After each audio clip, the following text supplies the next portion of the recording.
दोस्तों आज हम आप लोग को बताएंगे कि माता सीता ने कौवा, गाय, ब्राह्मण, तुलसी, फल्गु नदी इन पांचों को क्यों दिया था श्राप, जो आज भी भोग रहे हैं। दोस्तों एक बार माता सीता ने क्रोधित होकर इन पांचों को श्राप दे दिया था, जो आज कलयुग में भी यह पांचों भोग रहे हैं।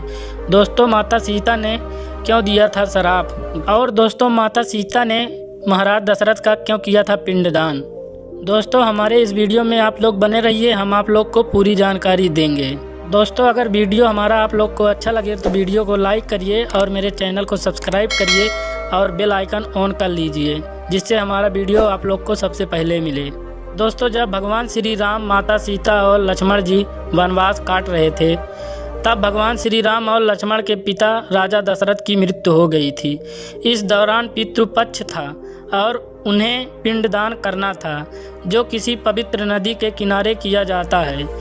इसीलिए भगवान राम और माता सीता और लक्ष्मण फल्गु नदी के किनारे पहुंचने के लिए चल रहे थे। और जब भगवान राम, माता सीता और लक्ष्मण गायका फल्गु नदी पहुंचे, तब श्री राम ने पंडित जी से पूजा की सामग्री के विषय में पूछा। इसके पश्चात उन्होंने लक्ष्मण जी को पास के गांव में पूजा के लिए जरूरी सामान लाने को कहा। जब काफ़ी देर बाद लक्ष्मण जी नहीं लौटे तो श्री राम ने खुद ही जाकर लक्ष्मण जी की खोज करने का निर्णय लिया।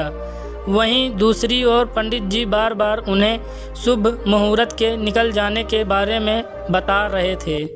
साथ ही माता सीता को पूजा की तैयारी जल्दी पूरी करने के लिए भी कह रहे थे। भगवान श्री राम तुरंत लक्ष्मण की खोज में निकल पड़े थे। इधर जैसे जैसे समय बीतता जा रहा था, माता सीता की चिंता भी बढ़ती जा रही थी। समय बीत रहा था, भगवान राम और लक्ष्मण लौटकर अभी तक आ नहीं पाए थे। फिर इसके बाद माता सीता ने खुद निर्णय लिया कि उनके पास पूजा करने की जो भी सामग्री उपलब्ध है, मैं उन्हीं से स्वयं पूजा करूंगी। तब माता सीता ने पंडित जी से कहा कि पंडित जी, श्री राम और लक्ष्मण को लौटने में देर हो रही है, इसलिए पंडित जी आप पूजा आरंभ करें। शायद जब तक आप पूजा आरंभ करें तब तक वह दोनों लौट आएं। अगर लौट कर नहीं आते हैं तो सीता माता बोली, मैं खुद ही पूजा समाप्त कर लूँगी। पंडित जी विधि पूर्वक पूजा करने के पश्चात माता सीता ने अंत में महाराज दशरथ और अपने ससुर का पिंडदान करना शुरू कर दिया। जैसे ही उन्होंने प्रार्थना करने के लिए हाथ जोड़कर आंखें बंद की, उन्हें एक दिव्य स्वर सुनाई दिया कि उनकी पूजा संपन्न हुई और स्वीकार भी हो गई है। सुनकर माता सीता बहुत खुश और प्रसन्न हुई और साथ ही उन्हें इस बात की शक्ति मिली कि उनकी पूजा सफल हुई और राजा दशरथ ने उनकी पूजा स्वीकार कर ली। फिर माता सीता बोली, मैं इस बात को भी भली भांति जानती हूँ कि प्रभु राम और लक्ष्मण इस बात पर भरोसा नहीं करेंगे, क्योंकि हमारे हिंदू धर्म में माना जाता है कि ऐसी पूजा बिना पुत्रों के पूरी नहीं होती है। तब माता सीता ने फल्गु नदी पूजा में इस्तेमाल होने वाली गाय, वट वृक्ष, कौवे, तुलसी के पौधे और उन पंडित को इस बात का साक्षी बनने को कहा। उन सभी ने उनकी आज्ञा का पालन किया। भगवान श्री राम को लाख समझाने के बाद भी जब उन्होंने माता सीता जी की बात नहीं मानी, तब माता सीता जी ने सभी साक्ष्य से अनुरोध किया कि वे भगवान श्री राम और लक्ष्मण को सच्चाई बताएं। किंतु श्री राम के क्रोध को देखकर किसी ने भी सत्य कहने की हिम्मत नहीं की। केवल वट वृक्ष ने श्री राम को सारी बात बताई। इस बात से माता सीता बहुत दुखी हुई और क्रोधित होकर उन सभी को श्राप दे दिया।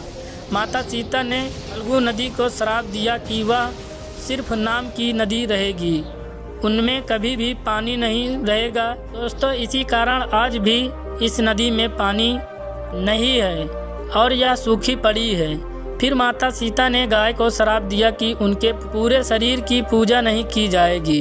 हिंदू धर्म में केवल उनके शरीर के पिछले हिस्से को ही पूजनीय माना जाएगा और तुम यहाँ वहाँ भटकती रहोगी। माता सीता ने पंडित जी को भी काफ़ी संतुष्ट न रहने का श्राप दिया। इस कारण ब्राह्मण आज भी दान दक्षिणा के बाद भी संतुष्ट नहीं होता है।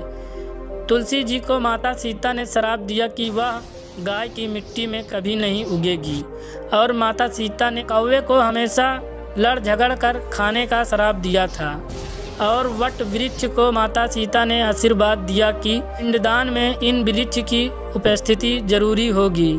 साथ ही माता सीता ने वट वृक्ष को लंबी आयु और दूसरों को छाया प्रदान करने का भी वरदान दिया और यह भी कहा कि तुम्हारी आयु लंबी होगी। इसीलिए दोस्तों आज भी वट वृक्ष जल्दी सूखते नहीं हैं और लोगों को छांव प्रदान करते हैं। दोस्तों अगर वीडियो आप लोग को हमारा अच्छा लगे तो वीडियो को लाइक करिए और मेरे चैनल को सब्सक्राइब करिए। इसी तरह हम आप लोग को नई नई जानकारी देते रहेंगे। दोस्तों वीडियो को हमारे पूरा देखने के लिए आप लोग का धन्यवाद।